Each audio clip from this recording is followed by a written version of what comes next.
Ladies and gentlemen, damas y caballeros, it's Leave It in the Ring.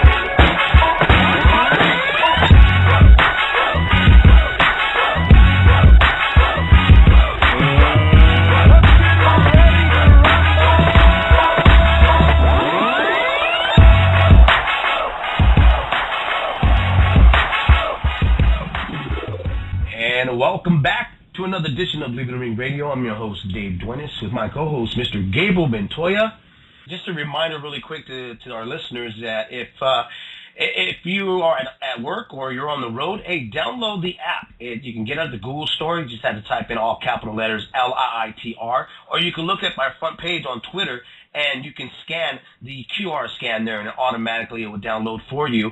And you can keep up on everything that we're doing. You can see our Instagram, Twitter, Facebook, YouTube, and you can hear us live, or you can connect with us. You can automatically call into the show, which would be 347-215-7598. And you can follow us, like I said. You can follow the articles that are on our site, and you get a notification immediately, an hour or a few hours before the show comes on, so you know exactly what's going to be on the show. So anyways, fight fans, call in. Let's talk some boxing here before we call Mike Alvardao, the Mile High, who's going to be facing Brandon RIOS again. The rematch, an anticipated match. The first one was beyond words we can explain. All we could say is it was war, and punches were thrown, and these two guys, we all knew exactly what they were going to bring to the table. There was no mystery of what both of these men were going to do. The rematch, though, a lot of times, and I got a lot of emails about this, was that, do you think the rematch is going to live up to the first one? Because mostly the rematches don't. You know what, strangely, I don't know what you think, Gabriel, but I honestly believe it is going to live up to the first one. Just because of the fact that these are two guys that like to bang. These are two guys that like to leave it in the ring. These are two guys that like to test themselves. They don't know any other way to do their job, which is to get in there and get dirty. Yeah, can we please speak to Mike Alvardao? It's Mike Alvardao. What's up, Mile High? How you doing, brother? Doing all right. Getting to the gym. Second session of the day. Great, man. Hey, thanks for coming on. You know, I've been wanting to interview for quite some time, and especially, right on, yeah. You know, this rematch, anticipated rematch among all fight fans. The first one, man, was just an awe. It was all, an awe. It was a great back and forth war. Mike, let me ask you my first question here, Mike. Is that, we had a caller a little earlier, and he was saying a little bit about how your punches were landing, and there were hellacious shots. And my question, I've always wanted to ask this, is, what goes through your mind when you see a guy being able to take your best shots, kind of grin at you a little bit, and keeps coming forward? What keeps going through it? Is it almost like, okay, you're kind of making fun of me, so I'm going to keep doing it until I hurt you, or is it a surprise? Oh, it was a little surprise. I wasn't too shocked about it. I know he was tough. I know he could take a good punch, but I was just still sticking to my game plan, still digging deep. I just knew how to dig a little deeper and keep throwing even twice as many shots to keep them off me, keep throwing them shots and stick to my game plan. So it didn't really throw me out of my game. I just knew I had to dig a little bit more and try to just keep fighting my fight, that not fall into his, let my pride get in the way and fall into his way of fighting.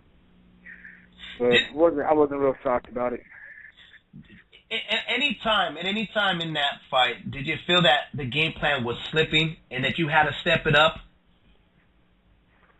Oh, I knew I had to stick to my game plan. I knew I was kind of getting willed into the way his style fighting was. Just certain little techniques and a couple adjustments that I knew I had to make, that I had to really keep in order to make the fight go more my way. Do you think keep fighting his fight? Do you think some of it? Welcome to the show, Mike. It's been a while since we've talked. This is Gabriel Montoya, Max Boxing, and Leave It in the Ring. Hey, how you doing, man? Good, man. Nice to hear from you. Yeah, thanks. It felt like, I mean, the fight was a masterpiece. I mean, I know you'd rather be on the winning end of it, but it was a beautiful thing. I mean, it was just, I was in awe, like Dave said. I was there live, ringside, going, wow. Right. But it did seem like we all had expectations going into the fight that this was going to be savage, and people kept saying it's going to guaranteed to live up to the expectations.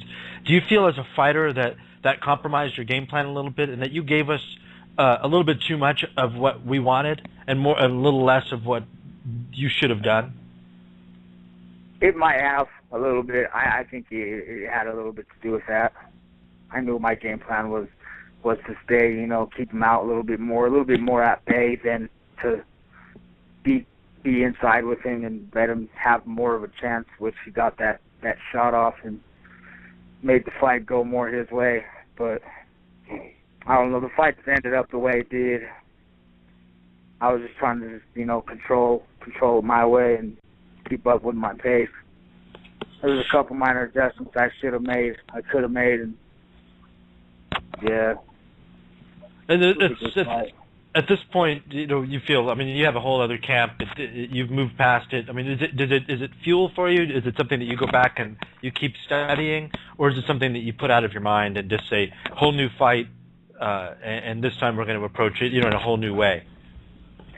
I'm going to fight pretty much the same way. I'm going to make some adjustments that I know that I should have done. If I would have just stood, the way but my game plan was, and just a couple little adjustments, just change a couple little things. Nothing too drastic, nothing too crazy, but just certain little movements that I know will overcome the way his style of fighting is. If he's going to come the same way, I'm going to come the same way. It's going to be another good all-out war fight. So it's going to be another exciting, longer fight this time around. I think a lot of fight fans are kind of excited right now that you said that, you're going to kind of come back out the way you did the first time around with some minor adjustments.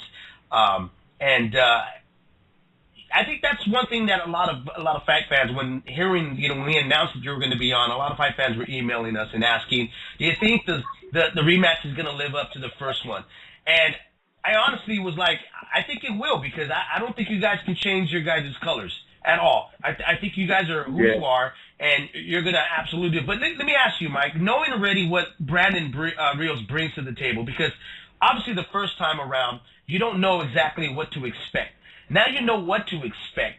Is it a little bit more easier to now kind of go into this match knowing what you're headed up against? I kind of in my mental mind to stay. I feel like it'll be a lot more easier for me to think this through and know the situations. We're going to be putting in exact same type of situations. It's just on me to make those adjustments to overcome in those situations to be the better fighter at that time. You think you can be a little more relaxed and absorb shots a little bit better too, I imagine, or roll with shots a little better. Yeah, I know what to expect. I know his style. I know how he throws. He can't change too much up. I mean, I was a better all-around fighter. I was winning that fight. He just caught me. He got that good punch. He caught me. And then the tables went his way. The cards went his way, and couldn't really do nothing about that. But just keep doing what I'm doing. I think the fight, and even fans are saying on Twitter, it could go either way. It really still is a 50-50 fight, and right. I'm very excited about it. I don't think it's diminished by how the first fight ended at all. Do you think, that's what I've always wanted to ask you. Towards the end of the fight, you kind of got hurt along the ropes, but then there was a low blow, and you all kind of looked at each other. I don't know if you remember this or I'm just imagining this, but it seemed like you, the ref, and Rios kind of paused because of the low blow, and then he kind of continued again, and then the fight ended. Do you remember that, or do you have thoughts on that? I don't really remember the low blow. I haven't really studied too much of it yet. Yeah. I'm getting back on my film studies real shortly. I just know as quick as he hurt me, the instant that he hurt me, I got my head back just as quick as he hurt me. I mean, he was catching me with a couple shots, 3 or 4 shots. But, I was trying to come back to fight still and show hard. I don't think that ref allowed me to fight through the moment. Come back and fight through that. Yeah, exactly. So do you agree with the fans, some of the fans out there that believe that this was stopped premature? I mean, do you agree with them a little bit, or were you? I do agree. Mm-hmm. I don't think it was, being in there and going through it going through that, I would be honest and say, yeah, it was a good stoppage. I was hurt. I wasn't able to continue. No, I was trying to fight still. I was trying to come back. The refs stopped me. Stopped me from coming back and trying to fight. I mean, I could see if, he let it go just a little bit longer, and then he caught me with another shot, stunned me, put me against the ropes, and then stopped it or something. But I didn't get that opportunity, so, I mean, it was premature, I believe. Or I know it was. I can understand that. I mean, it was. Yeah, it wasn't even like Castillo Corrales, which a lot of people kind of compare it to, where you could literally see his shoulders drop, his arms drop. You went limp, right? Yeah, it was about to go bad, and it was. He kind of caught it. He pulled you out right before that moment. So yeah, I can see that. At least that way, though, we do get the second fight, and you do get a nice payday again, and you get revenge again. I mean, this could end up being. Yeah. Yeah, it reminds me of Vasquez Marquez, and they kind of went right. 6 and then 6, and then it was the most epic thing you ever saw. What did you leave with knowing of Brandon? Like, what did you leave with the respect of him? And going into this fight, what is the respect that's left out about with Brandon Rios now? I think even though I knew I was out landing, I was out throwing punches on him. I was working a little bit more harder too. I'll leave him with his will. Like he just kept coming and coming, even though all the shots he was taking while he was coming, I know he still wanted it. He still wanted it. I can't leave that open at all. Like I have to know that he's gonna fight till the very last second, the last round. So I mean, I have to stay on my toes throughout that whole fight with Brandon. He's tough. He's a warrior. He has a good chin, good heart, and I'm looking forward to another war like that. Hey, when you were in there and you were throwing all those shots, for a moment did you think, man, this is actually a lot easier than what I thought? I've seen Brandon spar, and when I've watched him, I've noticed he's a guy that just patiently just creeps in. He just walks his way in, and he just waits for that moment so that he kind of sees that he can take over the momentum. When you noticed that about him, is that the major surprise that kind of struck you with him?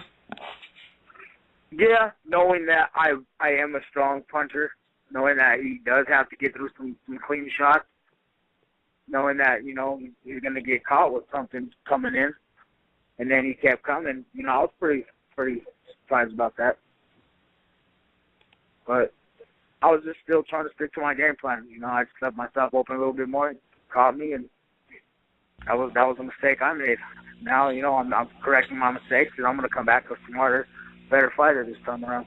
You don't have to say what they are, and you probably wouldn't anyway, though I said you could, but are there clear things that you see that you were like, damn it, okay, even, I don't know how much tape you've looked at, but just thinking back on the fight, like if I would have prepared this move or this punch or this thing, if I'd have seen this then, are there clear things like that for you coming into the second fight? Yeah, everything is a lot more clear. I mean, I put myself back in that ring, and I know what not to do, what to adjust, and what to overcome this time around. So, I mean, it's going to make me a better fighter, make me have a better fight, perform better this time around. I mean, if I always look at rematches like this, who can improve the most? Like, who has the most capability for growth between the two of you? Yeah. Can you make your case as to why you're the guy that can change the most? I can. I mean, I was the better fighter. I'm more talented. I work just as hard. I'm still learning in this boxing game. I'm still learning. There's still technique that's coming to me still that I'm still developing. So I know it was just a learning process for me still, and now it's on me to adjust and come back as a different fighter. Do you change? More hungry. Do you change the sparring partners that you used from the first time around and bring in some other guys that are more, durable and can take more punishment? Yes. That you don't talk. Yes, that's one big thing I did change up. Because I did have sparring partners in my last camp that were more of boxers instead of type of fighters that have a style that just come forward. They have a come forward style. I was sparring with nothing but boxing. I was more of a boxing. I mean, it was a good thing, you know. I was boxing, I was moving, but I still wasn't developing that kind of fight. Like, I wasn't developing that kind of against that type of style. You know, the style was different to what I was training for. So it was different when I got in that ring, and I was used to training in a bigger ring. We got in that ring that night at the Home Depot Center, and that ring was small. I was like, oh man, Right. I was thrown off already. Like right when I got in that ring, I was like, what? I was used to sparring in a ring like this, so I was like, I better move. I better put these shoes on and let's just get to work. Let's get these legs going. I know he was gonna come on. I know he wanted a war. I don't care. Right. He really don't give a shit. He's just like, let's fight. Let's do this. Let the best man win. Let's get it. Do you go back into this rematch with the mentality of I got to get mine, I got to stop him, or do you go into this one going, I just got to get the win? If I stop him, I stop him. I'm all about the win. You know, I fight to the finish of the last round. I know we're going 12 rounds. So. But is that going to be sweet victory for you though, Mike? Is that like this? Is that going to be, or if you get a win, let's say you get a decision, is that just a good victory, or if you get a knockout, is that the sweeter victory? A knockout's always a sweeter victory. I mean, knowing you got a knockout, you know, it's like, yeah, you feel better by yourself. You're like, cool, you know, it adds to that knockout percentage. It's always better. Right. Yeah. Home runs are always better than like runs batted in, like, you know. Yeah, right. Don't have to fight all the way. What's your message? End it early. What is your message to Brandon Rios, to Bam Bam? I mean, he's got one over on you right now, but what is your message to him for this rematch? To just be ready for another war. I'm going to come stronger. I'm more hungry. I want his, though. The same way he took my O. I mean, you blemished my record. I plan on being undefeated. I hate losing. So be ready to check that O. Because you know we're gonna go at it. We're gonna do it again, and you know it's gonna be more of a war this time. It's gonna be a big fight. So I can't wait. I honestly can't wait for this rematch. This is gonna be another epic war. Gabriel, you got any more questions, brother? You know, just one last thing. Just kind of occurred to me. We're talking about relaxation. Do you think that energy management is a big key in this fight for you, that maybe you didn't manage your energy quite the way you should have the first time, and this time you might want to meet it out, or like you said, you think it's going to be balls to the wall? I think I did kind of overthrow myself a little bit. That again, I think that has to do with the sparring that I had. I didn't have that pressure type style coming at me all camp, so that's going to be a huge adjustment for me.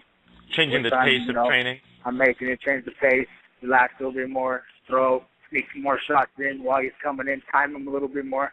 Mm-hmm. So we got a good game plan coming into this next fight. So that's gonna be fun, man. I'm excited. Stay hard, and I got heart. So you know, I still haven't touched that canvas.